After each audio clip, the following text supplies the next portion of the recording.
नमस्कार दोस्तों, जय हिंद। कैसे हैं आप सभी लोग। आज आप लोगों के मध्य एक बार फिर उपस्थित हुआ हूं एक नई वैकेंसी का नोटिफिकेशन लेके, जो कि जारी की गई है इंडियन आर्मी के द्वारा। और इसमें भर्ती होने वाली है स्पोर्ट्समैन की, जो कि नेशनल और इंटरनेशनल मेडलिस्ट हों।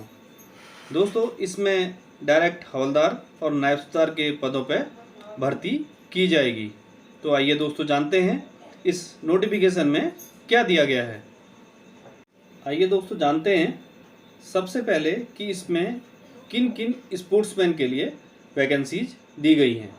दोस्तों, सबसे फर्स्ट में है एथलेटिक्स, जिसमें 110 metre hurdle, 400 metre, 800 metre, 1500 metre, 20 kilometre race walk, उसके बाद javelin throw, 400 metre hurdle, 3000 metre SC, 200 metre and high jump के खिलाड़ियों को मौका दिया जाएगा। दोस्तों, अगला गेम है आर्चरी, जिसमें मेन एंड वुमेन दोनों के लिए मौका दिया जाएगा। दोस्तों, थर्ड गेम है बास्केटबॉल मैन, जिसमें post player, forward and point guard जो इन पोजीशन में गेम खेलते हैं उन प्लेयर्स को मौका दिया जाएगा। आइए दोस्तों, अब बात करें बॉक्सिंग की, जिसमें man 51 KG, 54 KG, 57 KG, 60 KG, 67 KG, 71 KG, 75 KG, 80 KG, 86 KG and +2 plus 92 KG weight को मौका दिया जाएगा। उसके बाद वुमेन्स का नंबर है 52 KG, 54 KG, 57 KG and 70 KG के भार वर्ग में खेलने वाले खिलाड़ियों को मौका दिया जाएगा। दोस्तों, अगला खेल है डाइविंग, जिसमें 1 and 3 metre SB, 1 metre SB and high BD and 3 metre SB के खिलाड़ियों को मौका दिया जाएगा। दोस्तों, उसके बाद अगला गेम है फुटबॉल मैन, जिसमें striker, midfielder, defender and goalkeeper जो भी खिलाड़ी इस पोजीशन पे खेलते हैं उन्हें मौका दिया जाएगा, या उनकी वैकेंसी यहाँ पर आई हुई हैं। दोस्तों, उसके बाद अगला गेम है फेंसिंग, फिर जिम्नास्टिक, जिसमें allrounder for man and women को मौका दिया जाएगा, गोल्फ मैन, हॉकी मैन, जिसमें कि forward, midfielder, full back with drag flick इन खिलाड़ियों को मौका दिया जाएगा। उसके बाद है दोस्तों हॉकी में man, forward, midfielder, full back with drag flick, handball man में pivot, right back and centre back. उसके बाद दोस्तों जूडो, जिसमें मेंस के लिए 60 KG, 66 KG, 73 KG and 100 KG वर्ग को मौका दिया जाएगा। अब आते हैं दोस्तों कबड्डी की तरफ, जिसमें मेन की वैकेंसीज हैं, जिसमें left hand right raider and left hand right cover जो इस पोजीशन में खिलाड़ी खेलते हैं उन्हें मौका दिया जाएगा। दोस्तों, नेक्स्ट गेम है कराटे मैन, जिसमें 55 केजी, 75 केजी एंड 84 केजी को मौका दिया जाएगा।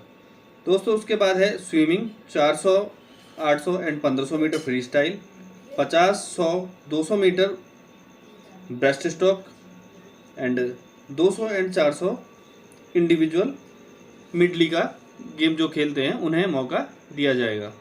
दोस्तों, अगला गेम है शूटिंग का, मैन एंड वुमेन दोनों के लिए इसमें मौके दिए गए हैं।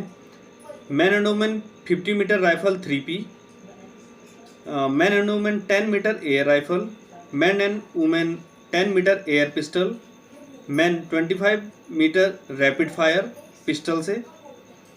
उसके बाद man trap and man skeet जो खिलाड़ी खेलते हैं उन्हें मौका दिया जाएगा। दोस्तों, इसमें ताइक्वांडो प्लेयर्स को भी मौका दिया जाएगा, जिसमें 54 केजी, 63 केजी और 80 केजी के खिलाड़ी इसके ट्रायल में शामिल हो सकते हैं। दोस्तों, उसके बाद है वॉलीबॉल मैन, उसमें middle blocker, Libre, universal counter attack and shutter जो खिलाड़ी इन पोजीशंस पे खेलते हैं उन्हें उनका ट्रायल लिया जाएगा। दोस्तों, अगला गेम है वेट लिफ्टिंग मैन, जिसमें 55 KG, 81 kg, 61 kg, 96 kg and 89 kg के खिलाड़ी भाग ले सकते हैं। दोस्तों अगला गेम है रेसलिंग, जिसमें मेल में है 57 kg, 63 kg, 87 kg and 130 kg group के रेसलर्स जो हैं उनका ट्रायल लिया जाएगा। उसके बाद वुमेंस में 50 kg, 53 kg, 55 kg, 57 kg, 59 kg and 75 kg की जो खिलाड़ी हैं उनका ट्रायल लिया जाएगा। दोस्तों इसके बाद नंबर आता है वुसू का, जिसमें 60 kg, 75 kg, 80 kg and 90 kg के खिलाड़ी खेल सकते हैं। दोस्तों कुछ विंटर गेम्स भी हैं मेंस के, जिनके जो नेशनल और इंटरनेशनल मेडलिस्ट हैं उनका ट्रायल भी इस भर्ती में लिया जाएगा। दोस्तों अब बात कर लें इस एप्लीकेशन को कैसे भरना है, ये कहाँ पर जमा होगी, इसके लिए क्या क्या डॉक्यूमेंट्स रिक्वायर्ड हैं। आइए दोस्तों इस बारे में बात कर लेते हैं। सबसे पहले दोस्तों स्पोर्ट्समैन का क्राइटेरिया क्या होना चाहिए, इस बारे में मैं आपको थोड़ा बताना चाहूँगा। दोस्तों ये एप्लीकेशंस मांगी गई हैं उन अनमैरिड खिलाड़ियों से जो कि आउटस्टैंडिंग स्पोर्ट्समैन हैं और जिन्होंने इंटरनेशनल ऑब्लिक जूनियर और सीनियर नेशनल चैम्पियनशिप, खेलो इंडिया गेम्स, यूथ गेम्स 1 अक्टूबर 2021 से लेकर 30 सितंबर 2023 के बीच खेले हैं और उनमें मेडल हासिल किए हैं। दोस्तों ये भर्ती होगी इंडियन आर्मी में डायरेक्ट एंट्री हवलदार और नायब सूबेदार के पदों के लिए। दोस्तों जो भी स्पोर्ट्समैन इस भर्ती में अप्लाई करने के लिए इच्छुक हैं वो इस नोटिफिकेशन के अंत में दिए हुए एप्लीकेशन फॉर्म को प्रिंट आउट करेंगे A4 पेपर पर, और जो भी डिटेल्स उसमें भरनी होंगी और जो भी डॉक्यूमेंट इसमें लगाने होंगे, इन सारे इस एप्लीकेशन और डॉक्यूमेंट्स का PDF बना के redsports.01@government.in पे ईमेल कर देंगे। दोस्तों इस एप्लीकेशन को और इस नोटिफिकेशन को आप इंडियन आर्मी की ऑफिशियल वेबसाइट जो कि www.joinindianarmy.co.in है उससे डाउनलोड कर सकते हैं, और मैं इस वीडियो के डिस्क्रिप्शन में इस नोटिफिकेशन और एप्लीकेशन का लिंक आपको डाल दूंगा जहां से आप डाउनलोड कर सकते हैं। दोस्तों अभी तक आपने जान लिया किस किस खेल के खिलाड़ियों को इसमें मौका दिया जाएगा। अब बात करते हैं दोस्तों एलिजिबिलिटी क्राइटेरिया की। दोस्तों डायरेक्ट एंट्री हवलदार के लिए जो टर्म्स एंड कंडीशंस हैं उसमें उसकी एज लिमिट 17.5 से 25 साल के बीच होनी चाहिए। जो डेट ऑफ बर्थ का ब्लॉक है वो 1 मार्च 1999 से लेके 30 अगस्त 2006 के बीच का बॉर्न होना चाहिए। उसके बाद उसका फिजिकल और मेडिकल स्टैंडर्ड्स हैं वो एज पर इंडियन आर्मी के नॉर्म्स के हिसाब से होंगे। एजुकेशनल क्वालिफिकेशन की बात अगर दोस्तों करते हैं तो वो मिनिमम 10th पास होना चाहिए। उसका स्पोर्ट्स अचीवमेंट्स जो ये पूरा सिलेक्शन है ये उसके स्पोर्ट्स अचीवमेंट्स के ऊपर ही है, लेकिन इसमें जो क्राइटेरिया है individual should be medallist at junior oblique senior level. उसके बाद उसने अपने कंट्री को इंटरनेशनल लेवल पे इंडिविजुअल इवेंट में रिप्रेजेंट किया हुआ होना चाहिए। सेकंड है individual should have represent a state और country in national oblique international competitions at junior senior level team event, जैसे कि बास्केटबॉल के खिलाड़ियों को टीम इवेंट में नेशनल और इंटरनेशनल रिप्रेजेंट किया हुआ होना चाहिए। उसके बाद दोस्तों थर्ड क्राइटेरिया है individual should be a medallist in Khelo India Games and Youth Games and above. ये जो क्राइटेरिया है दोस्तों इसमें अगर आप लोग फिट बैठते हैं तो आप इसके लिए डायरेक्ट हवलदार एंट्री के लिए अप्लाई कर सकते हैं। आइए दोस्तों अब बात करते हैं डायरेक्ट एंट्री नायब सूबेदार की।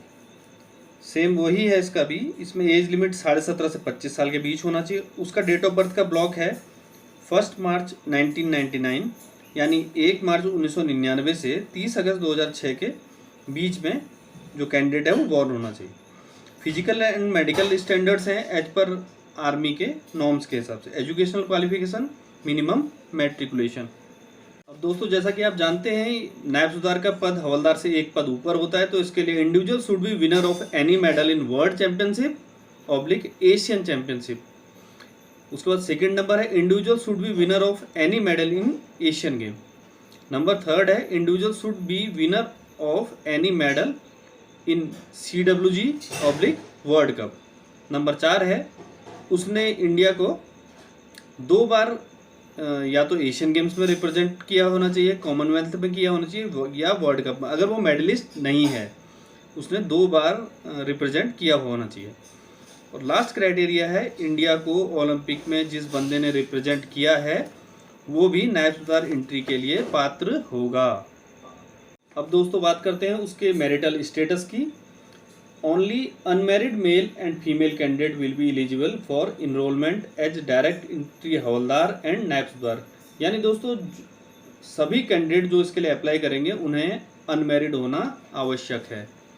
अब दोस्तों बात कर लें यहाँ पर पे एंड अलाउंसेस की। पे एंड अलाउंसेस जो भी सेना के हवलदार और नायब सूबेदार की स्टार्टिंग पे है वहाँ से एज पर आर्मी पे रूल्स 2017 और जो भी उसके बाद उसमें अमेंडमेंट होगा वो सारे पे एंड अलाउंसेज उनको भी लागू होंगे।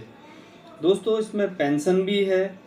Pensionary benefit will be governed as per the existing policies as per army 2008 and amended time to time. मतलब समय के साथ साथ जैसे 2008 का अभी जो चल रहा है, मतलब पेंशन है इस पोस्टों में। उसके बाद अदर बेनिफिट्स हैं जैसे CSD है, मेडिकल फैसिलिटी है, एज पर जो एग्जिस्टिंग रूल एंड पोजीशन है उसके हिसाब से दिया जाएगा। दोस्तों इसके बाद इंडिविजुअल का इंश्योरेंस कवर है। उसके बाद उसके प्रमोशन और उसका जो भी कैरियर है as per the army rules या मेरिट बेस पे उसका प्रमोशन होता रहेगा। उसके बाद दोस्तों लास्ट में है मिसलेनियस इश्यूज। दोस्तों मिसलेनियस इश्यूज में उसको ड्रेस रेगुलेशन के हिसाब से ड्रेस एप्लीकेबल होगी एंड उसको ट्रैवल कंसेशंस दिए जाएंगे। सारी जो डिटेल्स हैं इस नोटिफिकेशन में दी गई हैं। हाँ दोस्तों एक बात मैं यहाँ पर स्पष्ट करना चाहूँगा, जैसे कि अग्निवीर रिक्रूटमेंट में ESM की जो फैसिलिटी है वो नहीं दी जाती, बट ये रिक्रूटमेंट रेगुलर आर्मी कैडर की तरह ही ट्रीट किया जाएगा। इसमें आपको सारे पोस्ट रिटायरमेंट बेनिफिट दिए जाएंगे जो पहले यानी अग्निवीर से पहले स्कीम के आर्मी वालों को एप्लीकेबल थे, जैसे कि उन्हें रिटायरमेंट पे ESM का स्टेटस दिया जाएगा। ECHS यानी ex serviceman contributory health service facility दी जाएगी। ऑन रिटायरमेंट उन्हें CSD फैसिलिटीज़ दी जाएगी और जो भी as it is benefits ex serviceman को दिए जाते हैं इन्हें भी रिटायरमेंट के बाद दिए जाएंगे। अब दोस्तों बात करते हैं यहाँ पर सिलेक्शन क्राइटेरिया की। दोस्तों सिलेक्शन क्राइटेरिया मैंने आपको जो ईमेल आईडी बताई थी उस ईमेल आईडी पे आपने अपनी एप्लीकेशन प्लस डॉक्यूमेंट को सिंगल PDF फाइल में बना के मेल करना है और एक सिंगल मेल ही करना है। एक से ज़्यादा मेल किसी भी आईडी से आने पे कैंडिडेट को डिबार्ड भी किया जा सकता है। दोस्तों उसके बाद सारी एप्लीकेशंस मतलब game wise applications hot listed की जाएंगी। देर आफ्टर आप लोगों को ईमेल के थ्रू इसका एक मेल की जाएगी कि आपको किस सेंटर में ट्रायल के लिए उपस्थित होना है और किस डेट में उपस्थित होना है। दोस्तों यहाँ पर थोड़ा बात कर लें फिजिकल स्टैंडर्ड्स मेल के लिए क्या रहेंगे और फीमेल्स के लिए क्या रहेंगे। यहाँ पर बात करें हाइट की तो western Himalayan, eastern Himalayan, western, eastern, central, southern, जो अलग अलग एरिया वाइज जो भी छूट के लिए या हाइट एप्लीकेबल है, जैसे कि वेस्टर्न हिमालयाज के लिए 163, उसके बाद ईस्टर्न के लिए 160, वेस्टर्न एरियाज जो आते हैं उनके लिए 170, ईस्टर्न एरियाज 169, सेंटर का जो है 168 है, उसके बाद साउदर्न एरियाज के लिए 166 है, बुरखाज के लिए 157 एंड लद्दाखीज के लिए हाइट 167 होनी चाहिए। दोस्तों अब बात करें वेट की। वेट एज पर हाइट जो भी आर्मी मेडिकल के स्टैंडर्ड हैं उनके हिसाब से उनका वेट होना चाहिए। दोस्तों चेस्ट एक्सपेंशन जितनी भी खिलाड़ी की चेस्ट है वो 5 सेंटीमीटर एक्सपेंड होनी चाहिए।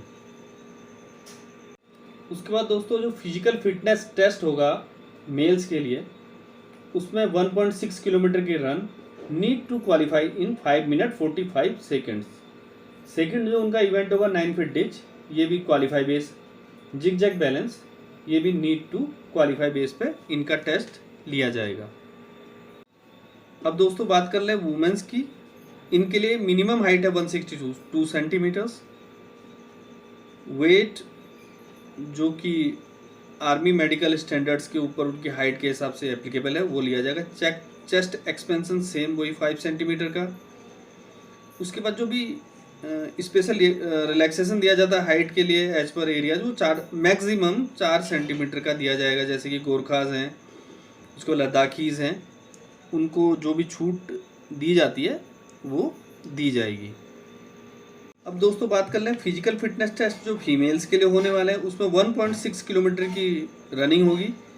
ये भी need to qualify in 8 minutes. उसके बाद 10 feet long jump need to qualify. 3 feet high jump ये भी नीड टू क्वालिफाई है। अब दोस्तों जो कैंडिडेट फिजिकल फिटनेस और ट्रायल में फिट हो जाएंगे उनका मेडिकल किया जाएगा, जो कि एज पर आर्मी मेडिकल की जो गाइडलाइंस है उनके अनुसार किया जाएगा और आर्मी की मेडिकल टीम के द्वारा कंडक्ट किया जाएगा।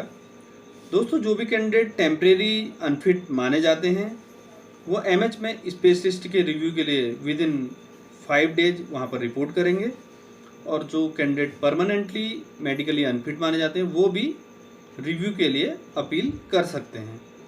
दोस्तों अब बात करें कंज्यूमशन ऑफ नारकोटिक ड्रग्स की। कोई भी खिलाड़ी भर्ती की प्रोसेस से लेके अपनी सर्विस के दौरान अगर किसी भी तरह की कोई ड्रग्स या ऐसी कोई मेडिसिन जो कि बेन्ड है अगर लेते हुए कभी इन फ्यूचर भी पकड़ा जाता है तो वहीं पे उसकी सेवाएं टर्मिनेट कर दी जाएंगी, यानी उसे घर भेजा जा सकता है। दोस्तों बॉडी टैटूज की बात कर लें। दोस्तों कोई भी ऐसा बॉडी पार्ट में कोई भी टैटू नहीं बना होना चाहिए, जो कि इसका बेसिक फंडा है। जब इंडिविजुअल सैंडो में या पीटी ड्रेस में पीटी कर रहा हो तो उसको बॉडी का कोई भी पार्ट में टैटू नहीं दिखाई देना चाहिए। बट कुछ ट्राइब्स हैं जिनके अपने टोडम्स होते हैं जो कि टैटू के रूप में वो लोग अपनी बॉडी पे बनाते हैं, उन लोगों को छूट दी जाएगी। बाकी कोई भी परमानेंट टैटू किसी भी ऐसे हिस्से में ना हो जो कि मिलिट्री द्वारा या आर्मी द्वारा बैन किया गया है। अब दोस्तों बात कर लें बालों और सेविंग्स के बारे में। दोस्तों केवल सिख कैंडिडेट्स को अपने लंबे केस और दाढ़ी मूंछ रखने की परमिशन दी जाएगी। बाकी कैंडिडेट्स अपना as per the army rule अपना कटिंग करेंगे तथा अपनी सेविंग बनाएंगे। दोस्तों इसमें बताया गया है कि मोस्ट प्रोबेबली जो आपका टेस्ट होने वाला है वो दिल्ली में होगा। अगर इन केस उस गेम का ट्रायल दिल्ली में नहीं हो सकता तो आपको कंसर्न ट्रेनिंग सेंटर में उसके ट्रायल के लिए बुलाया जा सकता है। अब दोस्तों बात कर लें इसके लिए क्या क्या डॉक्यूमेंट्स रिक्वायर्ड होने वाले हैं। दोस्तों इसमें सबसे पहले 20 कलर फोटोग्राफ्स, उसके बाद उसके एजुकेशन सर्टिफिकेट जिसमें कि मैट्रिकुलेशन का सर्टिफिकेट होगा, मैट्रिकुलेशन की हाई स्कूल की मार्कशीट होगी। उसके बाद डोमिसाइल सर्टिफिकेट जो कि तहसीलदार या डिस्ट्रिक्ट मजिस्ट्रेट से इशू होना चाहिए।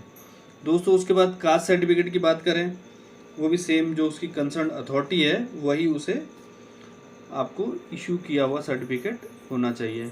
दोस्तों उसके बाद रिलीजन सर्टिफिकेट जिसकी ज़रूरत खासकर सिखों को पड़ने वाली है, जो कि अपनी दाढ़ी और उसको रखने के लिए परमिशन के लिए, वो भी कंसर्न अथॉरिटी के द्वारा। उसके बाद स्कूल कैरेक्टर सर्टिफिकेट इसमें मांगा गया है। कैरेक्टर सर्टिफिकेट मांगा गया है जो कि विलेज के सरपंच या कंसर्न म्यूनसिपल कॉर्पोरेशन आपको दिया जाएगा और केवल 6 मंथ की उस सर्टिफिकेट की वैलिडिटी मानी जाएगी।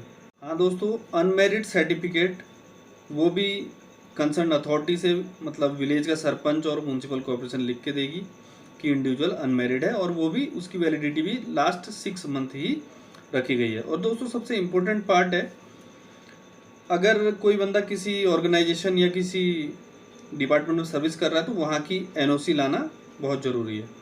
और अगर कोई कैंडिडेट हैं जो कि एयरफोर्स या नेवी या किसी अदर ऑर्गेनाइजेशन में सर्विस कर रहे हैं और या सर्विस से रिटायर्ड हैं तो उसकी डिस्चार्ज बुक की, ओरिजिनल डिस्चार्ज बुक की कॉपी साथ लाना आवश्यक है। दोस्तों सभी स्पोर्ट्समैन अपना गेम का किट, इक्विपमेंट और जो भी उनको फिजिकल किट की रिक्वायरमेंट है, स्किल टेस्ट या गेम का जो ट्रायल होगा उसके लिए, वो अपने साथ कैरी करेंगे। अब दोस्तों अंत में बात कर लें सिलेक्शन प्रोसीजर के बारे में। दोस्तों सिलेक्शन प्रोसीजर में हम देखें कि इंडिविजुअल इंडियन आर्मी की वेबसाइट में लॉगिन करेगा, वहाँ से डॉक्यूमेंट डाउनलोड करेगा और एक ही एप्लीकेशन में एक ही PDF फाइल में एप्लीकेशन प्लस उसके डॉक्यूमेंट लगे हुए होंगे। दोस्तों आपकी एप्लीकेशन शॉर्टलिस्ट होने के बाद आपको कंसर्न सेंटर आपको बताया जाएगा कि कहाँ पर आपने रिपोर्ट करनी है। उसके बाद आपका वहाँ पर ट्रायल होगा। ट्रायल में कई दिन लग सकते हैं, तो आप मेंटली और फिजिकली प्रिपेयर होके जाएं। उसके बाद जब आप वहाँ पर रिपोर्ट करेंगे तो सुबह 6 बजे तक रिपोर्ट कर देना है विद अपने original document and admit card. उसके बाद दोस्तों आपका वहाँ पर सिलेक्शन किया जाएगा। सिलेक्शन के दौरान कोई भी जो कैंडिडेट है वो मोबाइल फ़ोन का इस्तेमाल नहीं करेगा, वो बिल्कुल प्रोहिबिटेड है, वहाँ पर बंद किया गया है। उसके बाद किसी भी तरह का ईमेल आईडी भी एक दूसरे के साथ शेयर नहीं की जाएगी। दोस्तों इस जो भी ट्रायल का और टेस्ट का जो भी फाइनल रिजल्ट है वो इंडियन आर्मी की ऑफिशियल वेबसाइट जो कि जॉइन इंडियन आर्मी, जो कि मैंने आपको पहले भी बताया था, ये है वो वेबसाइट। उस पर आपको डिक्लेयर किया जाएगा। आप उससे अपना देख लें और उसके बाद आपको कंसर्न ट्रेनिंग सेंटर अलॉट कर दिया जाएगा, जहाँ पर कि आपकी ट्रेनिंग चलेगी और साथ में स्पोर्ट्स की प्रैक्टिस चलेगी। और अंत में दोस्तों आपको बताना चाहूँगा ये एप्लीकेशन फॉर्मेट के बारे में, जिसको आप इंडियन आर्मी की वेबसाइट से डाउनलोड कर सकते हैं। यहाँ पर देखिए कलर फोटोग्राफ पेस्ट करना है आपको, लेफ़्ट थंब का इम्प्रेशन यहाँ पर लगाना है, सिग्नेचर करना है। इसमें छोटा मोटा डिटेल है, उसमें कैंडिडेट का नाम जो कि ब्लॉक लेटर्स में लिखा जाएगा, उसका फादर नेम, परमानेंट एड्रेस, उसके बाद present address with pin code अगर इंडिविजुअल अपने परमानेंट एड्रेस में नहीं रह रहा है। उसके बाद उसके एजुकेशनल जो भी पर्टिकुलर्स हैं वो भरे जाएंगे। उसका देखिए दोस्तों इसमें नेशनलिटी है, डेट ऑफ बर्थ है, उसके बाद उसका डेट ऑफ इनरोलमेंट है, डेट ऑफ डिस्चार्ज, मतलब अगर प्रीवियसली कहीं सर्विस किया है तो उसके लिए यहाँ पर ये उसके लिए। उसके बाद स्पोर्ट्स डिसिप्लिन के लिए वो अप्लाई कर रहा है, उसका नाम यहाँ पर लिखेगा। उसके बाद उसने कहाँ तक खेला है, इंटरनेशनल, नेशनल, इसको ध्यान से देख लीजिएगा आप। उसके बाद नंबर 15 में है आइडेंटिफिकेशन मार्क, जो कि आपके बॉडी पे कहीं पर भी हो सकता है, कोई तिल हो सकता है, कोई कट हो सकता है, वो यहाँ पर भरा जाएगा ताकि कैंडिडेट आइडेंटिफाइड रहे। और यही आइडेंटिफिकेशन मार्क्स उसकी मेडिकल रिपोर्ट्स और उसके आई कार्ड में भी दिए जाते हैं। दोस्तों उम्मीद करता हूँ आपको आज की वीडियो पसंद आई होगी या आपके लिए ज़रूर उपयोगी साबित होगी। तो दोस्तों अगर आपको मेरे कंटेंट पसंद आ रहे हैं तो प्लीज़ मेरे चैनल को लाइक एंड सब्सक्राइब करें। तो मिलते हैं दोस्तों एक अगली इन्फॉर्मेटिव वीडियो के साथ। तब तक के लिए जय हिंद, नमस्कार।